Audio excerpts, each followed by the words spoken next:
Not long ago, some teachers asked me to explain to them what I thought sheltered instruction meant. Simply stated, sheltered instruction is a teaching method. It employs a wide variety of strategies that the teacher uses to modify their instruction so that students can negotiate the value of the lesson, the language, and the concepts.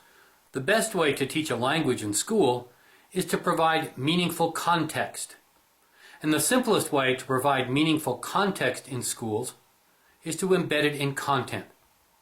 English-speaking teachers that teach math and science and social studies are employed in this process because simply they are the best resources that we have to teach meaningful content. After that explanation, teachers often tell me they believe sheltered instruction then is just good teaching. And I won't argue that it's good teaching, but it goes well beyond that particular realm.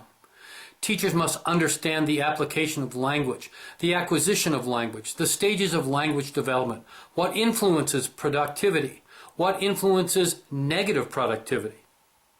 Teachers must also understand how culture will influence student behaviors and outcomes. Sheltered instruction lesson planning revolves around 4 cornerstones: hands-on activities, guarded vocabulary, visual clues, and cooperative learning. But beyond that, I must also consider some linguistic expectations. I must make sure that listening and speaking skills always precede reading and writing skills. That I don't depend too often on first language components called concurrent translation. I must guard against that kind of thing. And maybe the most important element is to understand where my students are relative to their language development. What level are they actually on? I need to make sure my students are actively participating. Part of my task is to make sure I get language out, not language in, which means that when I pose questions, I must be prepared to scaffold those questions so that all language learners can actively participate.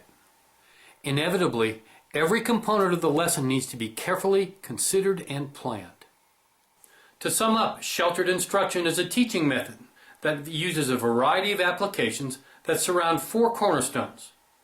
The purpose is to provide meaningful context so students can negotiate the language and learn the content, while at the same time promoting active participation so that students provide language or language out and not language in.